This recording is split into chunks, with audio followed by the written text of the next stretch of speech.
नमस्कार बच्चों, welcome back to my YouTube channel base of education Mantra. प्यारे बच्चों, आज की इस वीडियो में हम बात करने वाले हैं क्लास 6, 7 और 8 के लिए कॉमन वर्कशीट है। वर्कशीट नंबर 30 यानी कि 30 है गतिविधि वर्कशीट यानी कि एक्टिविटी शीट नंबर 30। तो आज की हमारी जो वर्कशीट है ये विषय गणित इसका है और ये 22/2/2022 की वर्कशीट है। तो चलिए इस वर्कशीट को हम कंप्लीट करते हैं। तो प्लीज़ मेरे वीडियो को लाइक शेयर करें, चैनल पर नए हैं तो चैनल को सब्सक्राइब करें, जिससे एग्ज़ाम से संबंधित कोई भी वीडियो अपलोड की जाए आपको आसानी से मिल सके। तो चलिए हम देखते हैं आज की वीडियो में क्या खास होने वाला है। यानी कि आज की वीडियो में मैथ सीखने वाले हैं। कुछ दोस्त क्या है बगीचे में खेल रहे थे, तभी ऋतु को वर्गाकार बगीचे के चारों ओर चक्कर लगाता सांप दिखाई देता है। यानी कि जैसे बगीचा दिख रहे हो आप, इस बगीचे के चारों तरफ एक सांप क्या है चक्कर लगा रहा था, क्योंकि बच्चे खेल रहे थे। वह अपने दोस्त के साथ निम्न प्रकार से बातचीत करती है। वो अपने दोस्त से क्या बात करती है? ऋतु, वह देखो स्नेक। मनु ने कहा नहीं, यह स्नेक नहीं बल्कि सर्प है। पिंकी ने बोला मुझे लगता है यह सांप है। कुंदन ने कहा कि मुझे लगता है यह सर्प है। जीत ने कहा यह सप है। रहीम ने कहा यह सांप है। प्रिया, बहस मत करो। यानी कि सभी बच्चों ने एक ही चीज़ को अलग अलग नामों से पुकारा। हालांकि सभी ने सही कहा, क्योंकि एक ही वस्तु को हमने देखा कि अलग अलग लैंग्वेज में अलग अलग नाम से पुकारते हैं। प्रिया ने फिर कहा कि बहस मत करो, हम अपनी अध्यापिका से पूछते हैं। तो अध्यापिका कहती हैं कि आप सभी सही है। यानी उन्होंने कहा कि आप सभी लोग सही कह रहे हैं। सांप को अलग अलग भाषाओं में अलग अलग नाम से पुकारा जाता है। तो प्यारे बच्चों, हमने देखा कि एक ही नाम को अलग अलग भाषाओं में अलग अलग नाम से पुकारा जाता है। यानी हमने देखा कि एक ही चीज़ को क्या है अलग अलग भाषा में अलग अलग नाम से पुकारते हैं। तो फिर यहाँ पर सांप, जो सांप कहा गया था हिंदी में यानी कि सांप कहते हैं, और सर्प जो कहते हैं संस्कृत में, स्नैक जो था ये अंग्रेजी भाषा में कहा गया था, सप जो कहते थे ये पंजाबी भाषा में, सरप जो था ये भोजपुरी भाषा में। ठीक इसी प्रकार से सांप जो है यह उर्दू भाषा में। यानी कि हमने जाना कि एक ही चीज़ को या शब्द को क्या है, एक ही वस्तु को क्या है अलग अलग भाषा में अलग अलग नाम से पुकारते हैं। हालांकि सबकी बात सही थी। तो इससे हमने भी यही जान लिया कि एक ही चीज़ को क्या है अलग अलग भाषा में अलग अलग नाम से पुकारा जा सकता है। आगे क्या है, हम आमतौर पर अलग अलग भाषाओं का उपयोग करते हैं। यानी कि हम अपने दैनिक जीवन में अलग अलग भाषाओं का उपयोग करते हैं। आमतौर पर उपयोग में लाई जाने वाली भाषा को क्या मातृभाषा कहते हैं। तो आप अपनी मातृभाषा के विषय में पता लगाइए। यानी कि आपको क्या करना है कि अपनी मातृभाषा के विषय में पता आपको लगाना है। तो चलिए आगे देखते हैं। अब आगे क्या सीखते हैं बच्चों कि बंद आकृति की परिसीमा की लंबाई को परिमाप करते हैं। यानी कि एक कोई अगर आकृति इस प्रकार से बंद है तो इसके जो चारों तरफ की जो है लंबाई को अगर हम देखते हैं तो इसे हम क्या कहते हैं परिमाप करते हैं। यानी कि अगर ये 5 है तो अगर ये भी 5 है, यानी अगर ये भी 5 है, अगर ये भी 5 है, इस तरह से हम चारों तरफ की जो लंबाई को काउंट करते हैं तो परिमाप कहलाती है। यानी कि 5, 10, 15, 20।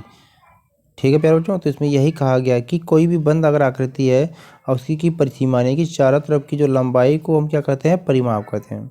ठीक है, तो बगीचे की सभी भुजाओं की जो लंबाई है इसका परिमाप, यानी कि बगीचे की जो चारों तरफ की जो भुजाएं हैं इसका परिमाप कहलाती है। अब क्या है, इस बगीचे की एक भुजा की लंबाई 200 मीटर है। यानी जैसे अगर ये बगीचा है प्यारे बच्चों, अगर ये कोई बगीचा है तो इसकी अगर एक भुजा की जो लंबाई कितनी है, एक भुजा की लंबाई अगर कितनी 200 सेंटीमीटर है तो 200 फिर इसकी होगी।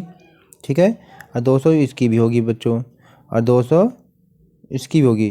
तो इसलिए इसका परिमाप अगर निकालना है तो आप क्या करेंगे, चारों तरफ से क्या काउंट कर लेंगे। यानी कि 200 ये है, 200 प्लस ये 400, 200 प्लस 600, 200 प्लस ये 800। तो इस तरह से जब चारों भुजाओं की जो लंबाई इसको काउंट करेंगे आप तो ये 800 क्या है निकल कर आ जाएगा। यानी कि अगर इधर 200 मीटर था तो चार तरफ जो काउंट करेंगे तो ये 800 मीटर हो जाएगा। ठीक है बच्चों, तो हमने देखा कि दी गई आकृतियों की चारों ओर की लाइनों को गिनकर परिमाप निकालिए। यानी कि अब आपको यहाँ से आपका क्वेश्चन शुरू हो गया है। तो यहाँ से कुछ क्वेश्चन में दिया गया है कि दी गई आकृति, यानी कि ये जो आकृति दी गई है, इन आकृतियों में क्या करना है कि जो लाइनें हैं, यानी कि चारों ओर की जो लाइनों को गिनकर परिमाप निकालना है। तो प्रत्येक वर्ग कितना है, 1 सेंटीमीटर का। यानी कि आप देख रहे हैं कि ये जो आपका वर्ग है, यह वर्ग कितने का, 1 सेंटीमीटर का है। तो इसी प्रकार के सभी चारों तरफ से हमें काउंट करके क्या करना है, इसको निकालना है परिमाप। तो चलिए हम देखते हैं।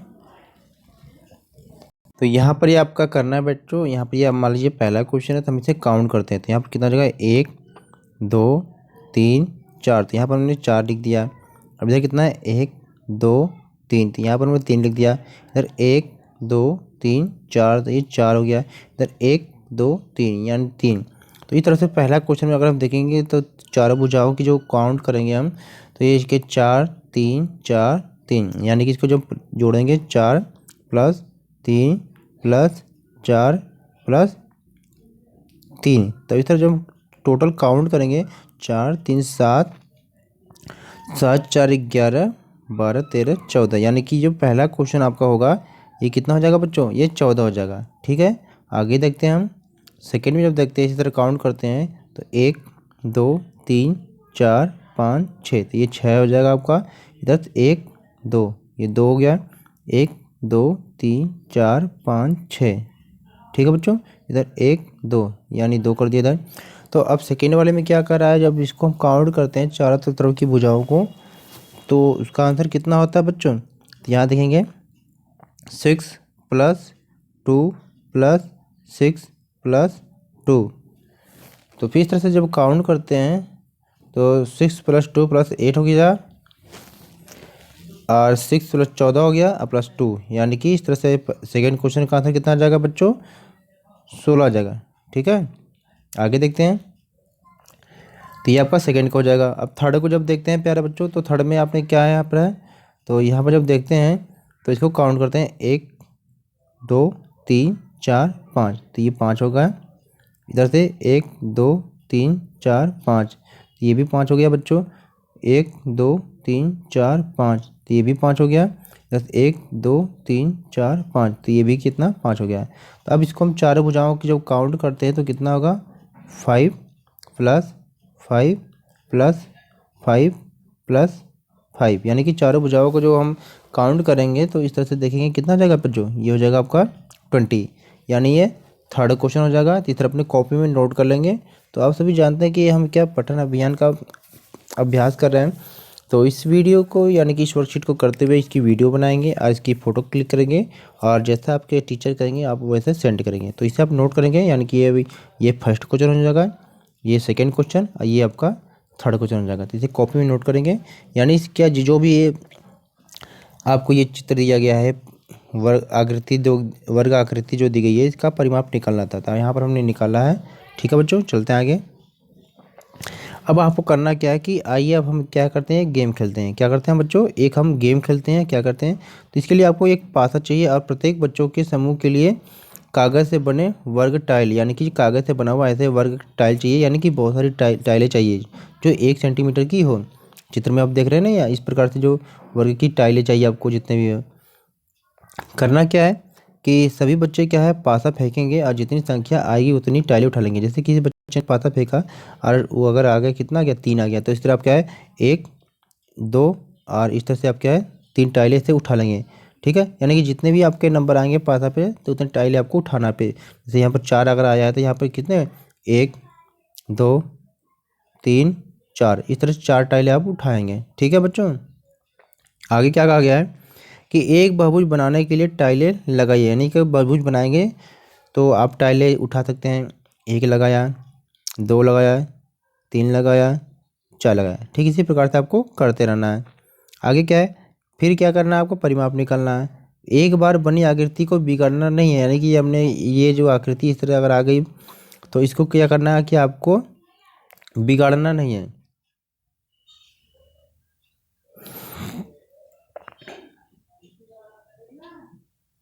यानी जो आकृति आप बना लेंगे उसको बिगाड़ना नहीं है बच्चों। ठीक है, जैसे आपने ये आकृति बना लिया, इसको बिगाड़ना नहीं है। आगे जितने भी पासा आएंगे उसको हम क्या करेंगे, आगे से तरह क्या है जोड़ते जाएंगे। फिर सेकंड में क्या उतने पास आ जाएंगे उतने काउंट करके लिखते रहना है। ठीक है,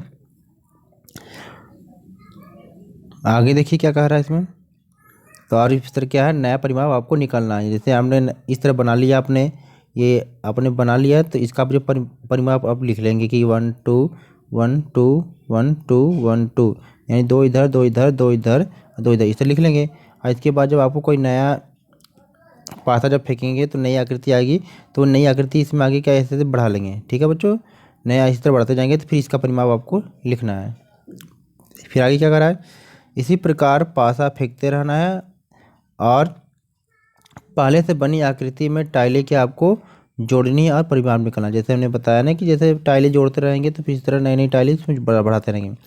फिर पहले जिसका परिमाप, यानी कि इसी तरह आप टाइलें फेंकते रहेंगे और जिसका जो पहले परिमाप 36 आ जाएगा वो क्या है, वह जीत जाएगा। जैसे ये है, उदाहरण के लिए दिया है कि जैसे मेरे पास 3 आया, यानी कि किसी के पास 3 अगर आ गया तो मैंने निम्न भुजाएं बनाया तो इसका परिमाप 8 होगा। जैसे मैंने 3 आ गया तो हमने इस तरह 1 2 और इस तरह से क्या है 3 हमने बना दिया, तब इसका परिमाप लेंगे तो 1 2। ठीक है, 1 इधर कर लेंगे, 1 इधर 1 हो गया, 1 इधर 1 हो गया, यानी कि इस तरह काउंट करेंगे आप।